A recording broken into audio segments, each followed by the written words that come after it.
Close your eyes. Take a deep breath. Imagine yourself standing in the heart of a vast, cool desert beneath a cathedral of endless stars. The wind whispers as it shifts the sand. Have you ever wondered if the ground beneath your feet holds secrets that could rewrite history as we know it? Today, we're exploring something truly incredible. We've been taught that nuclear weapons were a mid-20th century invention. But what if that's not the whole story? What if the divine fire that wiped Sodom and Gomorrah off the map wasn't the wrath of a distant god, but the deployment of an actual weapon of mass destruction? In this video, we'll uncover the secrets of ancient Sumerian tablets that describe events with chilling radioactive precision, events that look hauntingly like a nuclear war. I promise you, by the end of this journey, you'll never look at ancient myths the same way again. Are you ready to face a truth that time has kept hidden for millennia? Get comfortable, relax, and let's dive into this ancient mystery. And as you listen, I want you to think, is it possible our ancestors possessed technology we are only just beginning to rediscover? Let me know your thoughts in the comments. To truly grasp the depth of this riddle, we have to travel back thousands of years. Welcome to ancient Mesopotamia, the land between the great Tigris and Euphrates rivers. According to mainstream history, this is where human civilization began, the Sumerians. This was a people who seemed to emerge from nowhere, already possessing staggering knowledge of astronomy, mathematics, medicine, and architecture. They left behind millions of clay tablets covered in cuneiform script. For a long time, these were dismissed as mere myths, stories of gods, or simple trade records. However, in the mid-20th century, researchers began translating texts that sent shockwaves through the scientific community. These writings spoke of gods who descended from the heavens, gods who wielded terrifying weapons. Most importantly, they detailed a conflict between these powerful beings, a war that triggered a catastrophe of unimaginable proportions across the Middle East. Let's unravel this web of ancient texts step by step and see how they align with modern legends and startling geological evidence. Let's start with a story that's familiar to almost everyone. The biblical account of Sodom and Gomorrah. Traditionally, we're told these cities were wiped out by a rain of fire and brimstone as punishment for the sins of their inhabitants. But let's look at this from a different angle. Picture the scene, a sudden flash of light, brighter than 1,000 suns, a firestorm that instantly vaporizes buildings and people alike. A massive pillar of smoke rising into the sky like a furnace. Does that sound familiar? It's a strikingly accurate description of a nuclear blast. For a long time, the prevailing theory was that this was just a poetic metaphor or an exaggerated account of a volcanic eruption. No, there's one major problem. In the Dead Sea region, where these cities are believed to have stood, there aren't, and never have been, any active volcanoes. Consider the findings of modern archaeologists who discovered strange spheres of pure sulfur embedded directly into the rock along those shores. This kind of sulfur doesn't occur naturally in this form. It only forms under extreme temperatures, heat far beyond anything produced by a common wildfire or even a massive earthquake. This is the first red flag that forces us to question the official story. But what really lies behind this biblical narrative? To find the truth, we must look to the primary sources. For all its majesty, The Bible is a text that has been rewritten and edited countless times over the centuries. In contrast, the Sumerian clay tablets, preserved by the very fires that once consumed them, have reached us in their original form. These tablets predate the biblical texts by thousands of years. Within them, we find a detailed account of the events leading up to the destruction of the cities of the plain. The Sumerian texts refer to these gods as the Anunnaki. According to some linguistic scholars, a brutal power struggle broke out between the rival clans of these powerful beings. In the heat of this conflict, a decision was made to deploy a weapon of last resort. There is a common misconception that ancient civilizations were primitive, capable of fighting only with bronze swords. However, the Epic of Erra tells a very different story. In this text, a deity named Erra decides to unleash what is described as the weapons of terror. The description depicts something without equal, a force hidden in a secret location that emits a blinding, unnatural light. This doesn't sound like a simple sword or spear. It sounds like the description of a high-tech arsenal. Let's start at the very beginning. How exactly did the Sumerians describe the use of this weapon? Ancient texts tell us that before the strike occurred, the gods fled their cities in flying vessels. They knew something catastrophic was coming.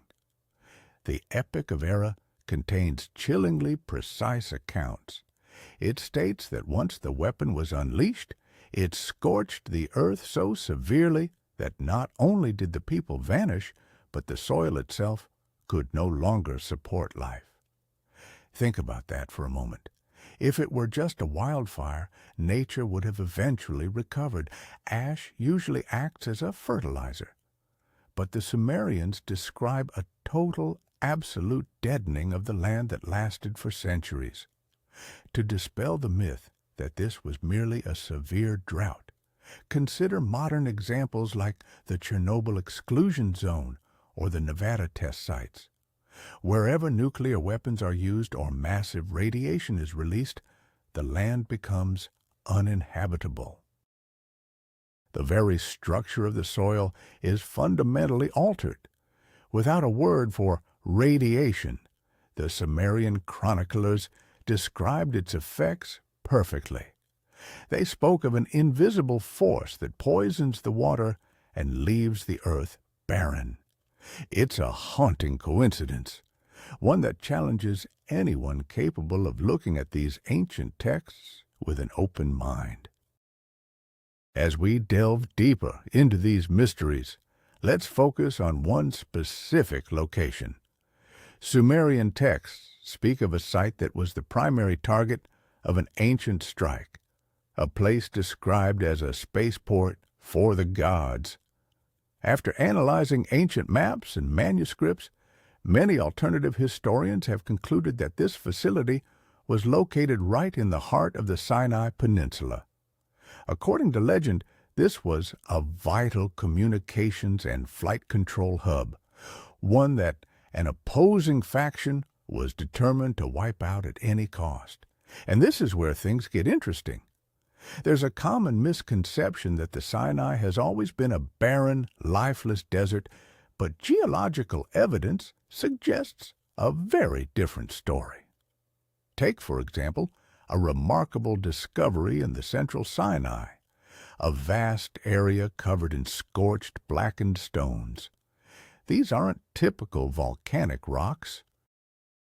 They look as if they were subjected to intense localized heat from above, as if the earth itself was seared by a massive magnifying glass.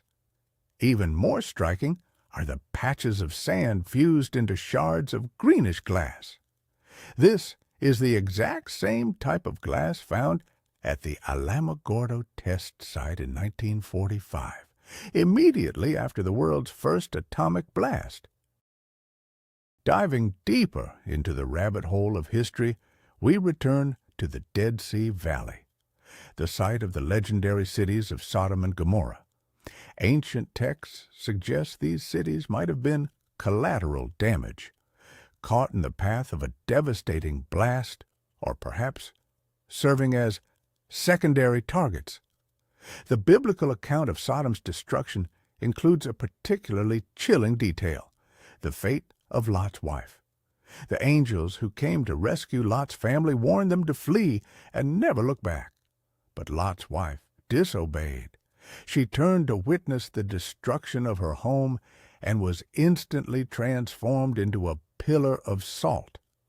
While traditionally seen as a cautionary tale about the price of curiosity, let's look at this through the lens of modern physics.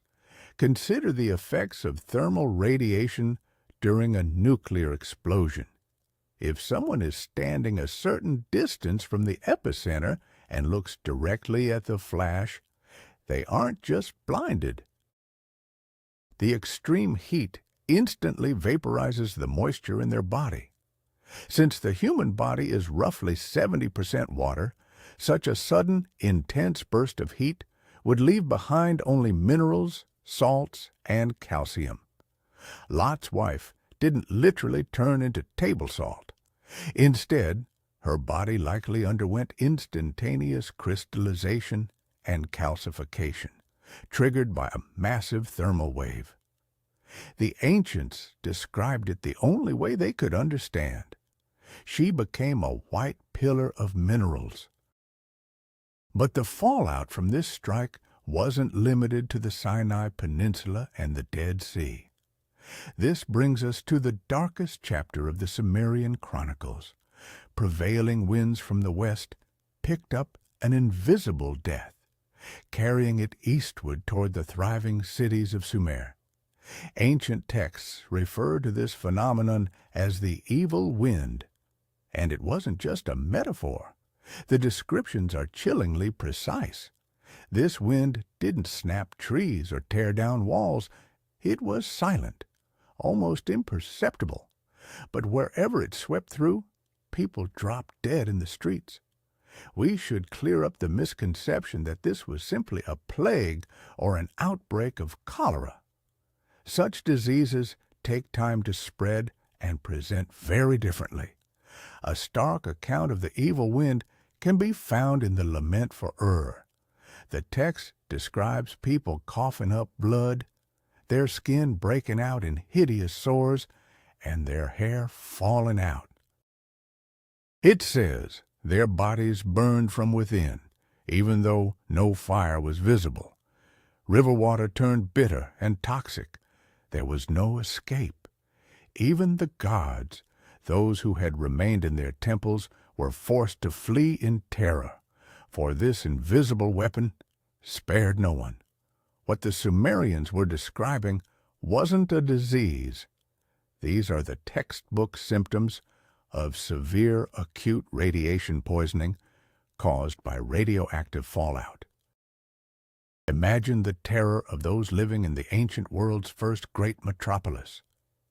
The city of Ur was the pinnacle of civilization, a place of towering ziggurats, bustling markets, and lush green gardens.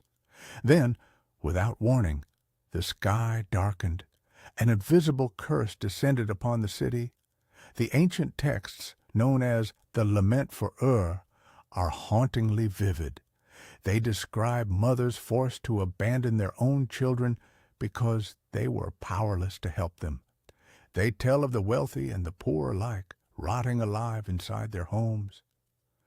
A heavy silence filled the streets, broken only by the low moans of the dying. Skeptics argue that these ancient writers were simply exaggerating for dramatic effect. No, if that's the case, why are the symptoms so chillingly specific? Compare these accounts to those from the survivors of Hiroshima. Their memories of the days following the blast are eerily similar to the Sumerian laments. They speak of an invisible poison that kills slowly and painfully. Bleeding gums, total exhaustion, the vomiting of blood. The Sumerians described a wind that had no smell and no color, but claimed it stole the soul. How could an ancient people describe the symptoms of radiation poisoning with such clinical precision? The answer seems clear. They weren't making it up. They were documenting exactly what they saw with their own eyes. Let's take a closer look at how the gods themselves, the Anunnaki, reacted to these events. The ancient epics make it clear as the evil wind swept toward the cities of Sumer, these high rulers fully grasped the scale of the unfolding disaster. They didn't reach for magic or incantations to hold back the storm. Instead, they did exactly what any modern person would do in the face of radiation. They evacuated. The texts describe the gods boarding their celestial ships and ascending high into the sky. From there, they watched in horror as their civilization perished below. This completely shatters the traditional image of omnipotent deities who command the forces of nature. Here we see beings who are utterly vulnerable to the very weapons they unleashed. The description of the goddess Ishtar is particularly haunting. The texts tell us she wept as she watched from the heavens, seeing her beautiful city of Uruk turn into a graveyard. She cried out in grief, cursing the day they decided to deploy the weapons of terror. This is not the behavior of detached mythological gods who are strangers to remorse. This is the reaction of living beings who realized they had made a catastrophic mistake, forced to watch a global ecological collapse from which they couldn't even protect their own homes on Earth. But what became of the land once the evil wind finally subsided? Ancient records tell us that for decades, Sumer remained a desolate wasteland. The water was toxic, and the parched earth refused to yield a single harvest. Those who attempted to return to their abandoned cities soon fell ill and perished. This was the final blow that brought the great Sumerian civilization to its knees. While the Akkadians and Babylonians eventually took their place, the original splendor of those early cities was lost forever. Mainstream history attributes the fall of Sumer to climate change and nomadic invasions. But geological evidence tells a far more chilling story, one that challenges this conventional narrative. During excavations in modern-day Iraq, archaeologists stumbled upon disturbing anomalies within the strata dating back to Sumer's collapse. In several locations, skeletons were found scattered across the streets, lying exactly where they fell, as if death had claimed them in an instant. Even more striking is what researchers discovered buried in the soil: elevated levels of radioactive isotopes. While official science often dismisses this as natural background radiation, the specific concentration of these elements bears a haunting resemblance to radioactive fallout. This ancient civilization didn't just fade away. It was wiped from the face of the earth by the invisible ash of a nuclear conflict. It's fascinating to trace how the memory of this event evolved across different cultures.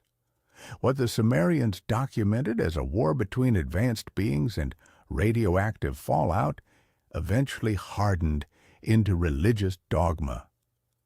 In the Hebrew tradition, this history was reshaped into the story of Sodom and Gomorrah. A weapon of terror became divine fire from the heavens. The evil wind was reimagined as angels of death. There is a popular theory that religion was born simply from a primitive fear of nature, of thunder or earthquakes. But these ancient records suggest a completely different mechanism. We are seeing technical realities being cloaked in mysticism. The blinding flash of a nuclear explosion became the unbearable light of God's countenance. Invisible radiation became divine wrath, punishing the wicked. Ancient priests rewrote this history to use it as a tool for moral control. Their message was simple: do not sin, or fire will fall from the sky. Yet the original Sumerian texts are devoid of any moral judgment. They read like cold, clinical reports of a catastrophic war and an environmental disaster. In those accounts, there are no saints and no sinners, only the helpless victims of a terrifying weapon. Now, let's pivot back to geology and explore other corners of our planet. If nuclear weapons were truly unleashed in the ancient world, the evidence shouldn't be confined to the Middle East. And, as it turns out, it isn't. The narrative that ancient civilizations developed slowly and linearly crumbles when we look at the vitrified forts of Scotland. These are ancient stone structures with walls that have been melted into solid glass. The temperatures required to fuse granite are staggering. A simple bonfire couldn't possibly generate that kind of heat. Another chilling example is found in the Indus Valley, at the site of Mohenjo-Daro. This ancient city seems to have been wiped out in an instant. Skeletons were found scattered across the streets, some still holding hands, as if they were caught completely off guard by a sudden flash. At the epicenter of the destruction, the stones are vitrified, fused together in the exact same way as those found at nuclear test sites in Nevada or the Sinai Peninsula. Even more shocking, radiation levels in some of the remains were found to be dozens of times higher than normal. Ancient Indian texts, such as the Mahabharata, echo the same stories found on Sumerian tablets. They describe a weapon of the gods as bright as 1,000 suns, an explosion that caused hair and nails to fall out in its aftermath. It's haunting, isn't it? Different continents and entirely different cultures, yet they all provide the same chilling description of high-tech destruction. So, how does modern academia respond to all these coincidences? For the most part, scholars prefer to ignore or even ridicule these theories. There is a persistent narrative that translations by researchers like Zecharia Sitchin are pure fantasy, devoid of any scientific merit. Official linguists insist on interpreting these texts through a purely metaphorical lens. When a Sumerian script describes a weapon of terror that withers flesh, academics dismiss it as nothing more than a poetic allegory for a violent thunderstorm. But let's look at this logically. If we were reading a modern report about a meteorite impact, we wouldn't call it a metaphor. We'd take it at face value. So why is it that when ancient texts describe technical processes, we stubbornly label them as fairy tales? The problem is, acknowledging an advanced civilization in the deep past would require us to rewrite every history textbook in existence. It would shatter the established theory of human progress, the idea that society has always moved linearly from simple to complex. It's far more convenient to call the scorched, vitrified sands of the Sinai a freak of nature and dismiss descriptions of radiation symptoms as mere coincidence. But for those with an open mind, these Sumerian tablets are a chilling echo from the past, a warning of what has already happened once before. Take a moment to listen to the silence of the night and reflect on the sheer scale of what these ancient tablets describe. The destruction of Sodom and Gomorrah was just one small piece of a much larger global conflict. Sumerian texts tell of many different weapons, not just those that leave behind radiation, but beams that slice through solid rock and crafts that fly faster than the speed of sound. This completely shatters the myth that pyramids and ziggurats were built using nothing more than copper chisels and an endless supply of slaves. A perfect example of this can be found in the massive monoliths of Baalbek in modern-day Lebanon. There, you'll find stone blocks weighing over 1,000 tons, perfectly carved and fitted together with precision. Even today, no modern crane is capable of lifting such a weight. The Sumerian texts refer to these sites as the platforms of the gods. It stands to reason that a civilization capable of moving thousands of tons of stone through unknown means could just as easily have mastered the power of the atom. One naturally follows the other. Such an advanced level of construction points to a profound understanding of physics. One of the most chilling aspects of this story is just how well the Sumerians understood the nature of this invisible threat. In the Epic of Erra, there is a moment where the gods try to halt the spread of the evil wind. Their command is simple: lock the doors and seal every window with clay. It's a striking detail because it shatters the idea that they viewed this as a simple demonic curse. If it were just spirits, the advice would have been to pray or offer sacrifices. Instead, they were told to make their homes airtight. Think about modern civil defense protocols for radioactive fallout. The very first thing you're told to do is close the windows, shut off the ventilation, and seal every gap to keep out contaminated dust. 4,000 years ago, the Sumerians were following those exact same steps. They knew that death was airborne, carried by particles of dust. Those who survived were the ones who retreated into deep underground shelters or meticulously sealed their homes with bitumen and clay. What we're looking at isn't ancient superstition. It's a technical, cold, and pragmatic understanding of how a radioactive cloud actually behaves. This brings us to another profound mystery. What became of the gods themselves? Where are the remains of those who wielded such devastating power? Sumerian tablets suggest that after the cataclysm, many of these beings fled the earth forever, leaving humanity to grapple with the aftermath alone.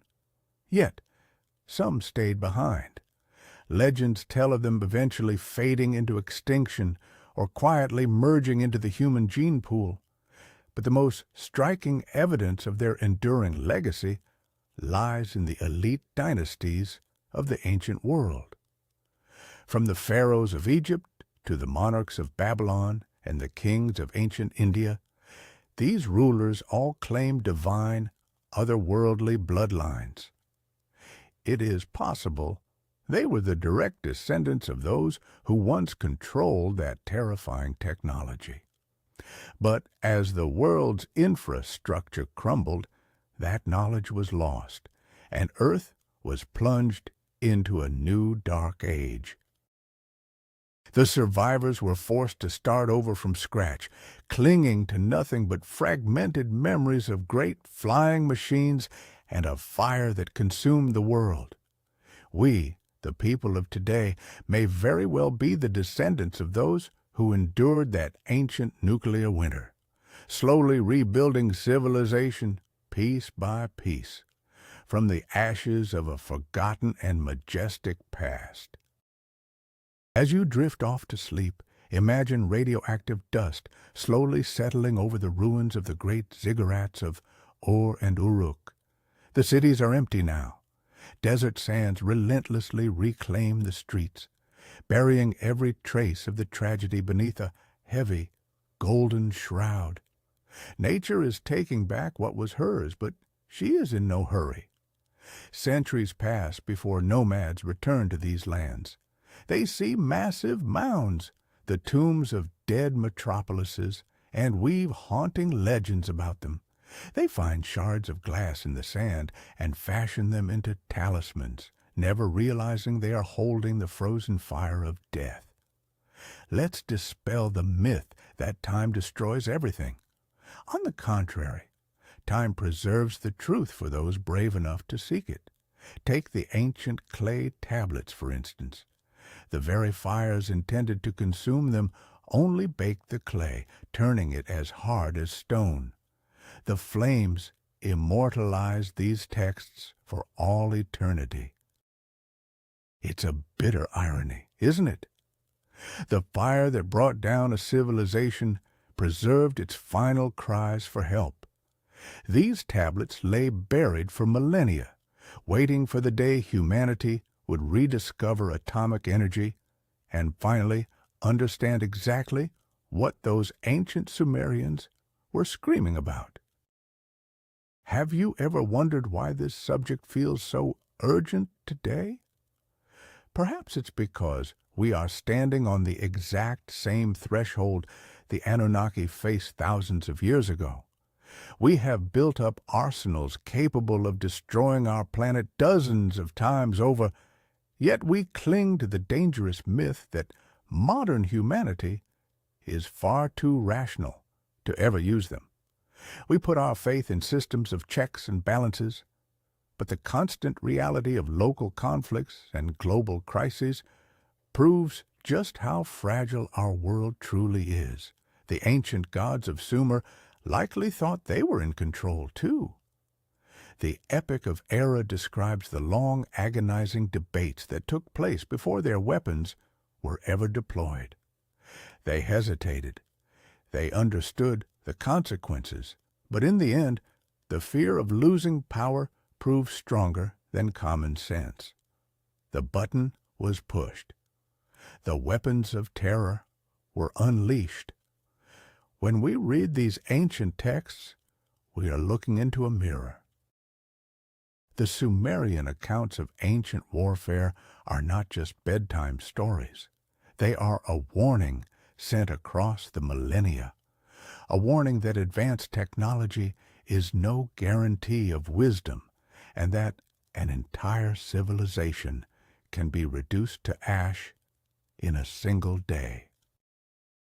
Picture a 19th century archaeologist hunched over by the flickering light of a kerosene lamp, deciphering these cuneiform symbols for the first time. As he translates accounts of celestial fire and an invisible plague, he can hardly believe his eyes. To him, it sounds like pure fiction. After all, radioactivity hasn't even been discovered yet. But to us, in the 21st century, every word etched into these tablets carries a chilling, unmistakable clarity. To set aside any talk of mere coincidence, we need only look at the language itself. The Sumerian terms used to describe the aftermath of the evil wind have no parallels in descriptions of ordinary diseases from that era. They had to invent an entirely new vocabulary for a horror they had never encountered, flesh decaying while the victim was still alive, the very water becoming death itself, and an invisible poison drifting through the air. These are the records of a people desperately trying to document a catastrophe that was beyond their comprehension, yet undeniably technological in nature. They left these warnings behind, hoping that one day a future generation would be able to read and truly understand them. They were hoping that we wouldn't repeat their fatal mistakes. Let's take a moment to settle in and let our imaginations paint a picture of how the world rebuilt itself. Millennia have drifted by. The shifting sands of the Middle East have long since buried the lingering traces of radiation. Grass has returned to the scorched plains, though some places, like the shores of the Dead Sea, remain frozen in time as harsh, lifeless salt flats. The memory of the Great War has faded, dissolving into vague myths of divine retribution. But the earth remembers everything. The idea that history is a straight line of progress simply doesn't hold up. Everywhere we look, we see the same cycle. Great empires rise, reach the pinnacle of their technology, and then burn in the fires of war or catastrophe, leaving behind nothing but stone and legend. The Sumerians were just one such chapter. Their clay tablets are the black boxes of a lost civilization. Like the flight recorders of a downed aircraft, they dispassionately log the details of a disaster. We have decoded them. We have heard their voices calling out from across the ages.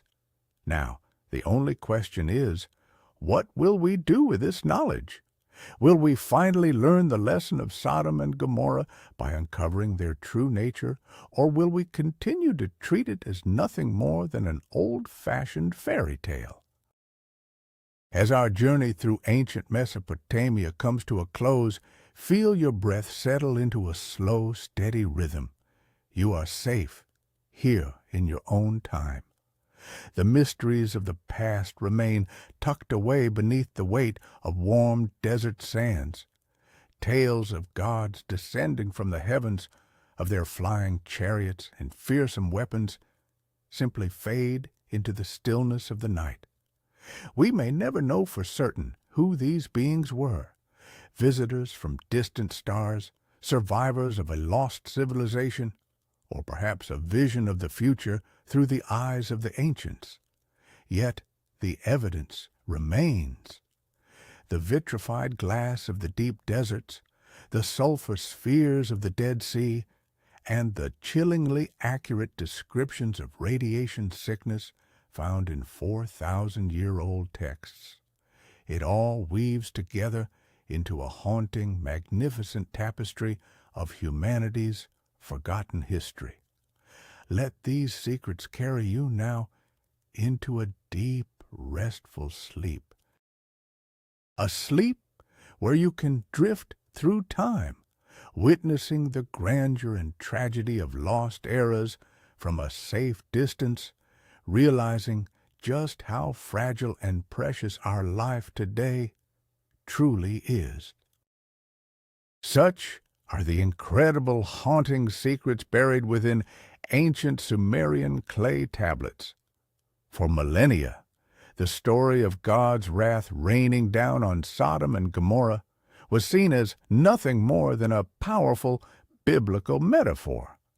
But a closer look at the original sources reveals something far more chilling.